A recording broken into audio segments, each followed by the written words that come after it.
আমরা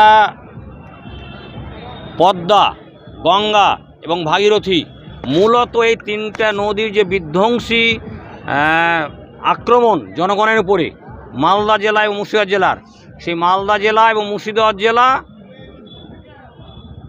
ভাঙন আর জেলা দুটো নাম এক সমর্থক হয়ে গেছে। তার বিরুদ্ধে স্থায়ী প্রতিরোধ গড়ে তোলার জন্য আমরা এই ঐতিহাসিক একটা আন্দোলনের কাজ হাতে নিয়েছি। সেই আন্দোলনের প্রথম পর্যায়ে আমরা শুরু করেছি গত 7ই ডিসেম্বর ফরাক্কা থেকে। এই কদিন ধরে আমরা পদযাত্রা করে এসেছি বিভিন্ন নদী তীরবর্তী যে এলাকা, সে এলাকা ঘুরে ঘুরে। আজকে তার সমাপ্তি দিন। আজকে আমরা সাধারণ জনগণের কাছে, জেলাবাসীর কাছে, রাজ্যবাসীর কাছে এবং কেন্দ্রীয় সরকারের কাছে, সেই সাথে সাথে এই রাজ্যের সমস্ত রাজনৈতিক দলের নেতা কর্মীদের কাছে যে বার্তা দিতে চায় সেটা হচ্ছে যে এই নদী ভাঙনের উপর যদি যথাযথ গুরুত্ব না দেওয়া হয় তাহলে এক সময় মুর্শিদাবাদ বিপন্ন হবে, বহরমপুর শহর বিপন্ন হবে।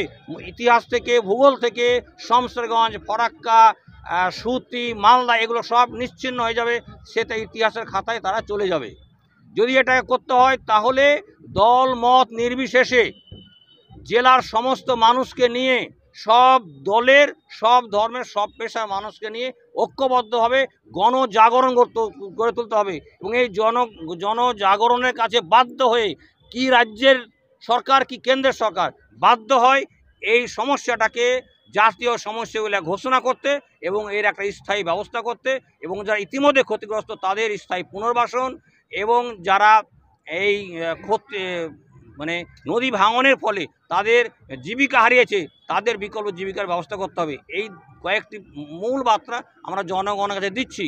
পাশাপাশি দীর্ঘমেয়াদীভাবে আমরা দেশের মানুষের কাছে, সরকারের কাছে, বুদ্ধিজীবীদের কাছে, যারা নদী বিশেষজ্ঞ তাদের কাছে আমরা এই বার্তাটাও দিতে চাইছি যে ফরাক্কা ব্যারেজ নিয়ে অনেক আগে থেকে শুনতে পাচ্ছি নানানভাবে যে ফরাক্কা ব্যারেজ যখন তৈরি হয় তখন থেকেই নাকি এর বিরুদ্ধে একটা কথা ছিল যে ফরাক্কা ব্যারেজ আমাদের রাজ্যের, আমাদের জেলার কোনো সুরাহা করতে পারবে না।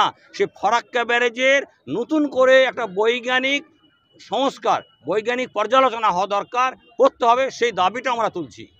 মুর্শিদাবাদ জেলায় যে 7 দিনব্যাপী পদযাত্রা করলেন, মুর্শিদাবাদ জেলাবাসীর কাছ থেকে কেমন সাড়া পেয়েছেন আপনারা? মুর্শিদাবাদ জেলা বলবো না, ফরাক্কায় যখন আমরা শুরু করি সেই দিন মালদার অনেক মানুষ এসেছিলেন, এবং মুর্শিদাবাদ জেলায় যেখানে আমরা শেষ করছি সেই লালগোলার পূর্বে, উত্তরে এবং দক্ষিণে যে অংশগুলো আছে মূলত বহরমপুর এবং মুর্শিদাবাদ সাব ডিভিশন, সেখান থেকেও ব্যাপক হারে মানুষের আমরা সমর্থন পেয়েছি, অপ্রত্যাশিত সমর্থন পেয়েছি, অভূতপূর্ব সমর্থন পেয়েছি। মানুষ স্বতঃস্ফূর্ত। এবার বিভিন্ন কোম্পানির নতুন মোবাইলের বিপুল সম্ভার নিয়ে হাজির ন্যাশনাল মোবাইল স্টোর। এখানে নতুন মোবাইলে থাকছে আকর্ষণীয় ছাড়, রয়েছে কিস্তি ও মোবাইল এক্সচেঞ্জের সুবিধা। মনে রাখবেন, আমাদের এখানে অনলাইনের মতোই ক্রেডিট কার্ডেও রয়েছে ছাড়। ফোন কিনলেই থাকছে নিশ্চিত গিফট। আমাদের ঠিকানা পলসন্ডা নতুন বাসস্ট্যান্ড, নবগ্রাম, মুর্শিদাবাদ।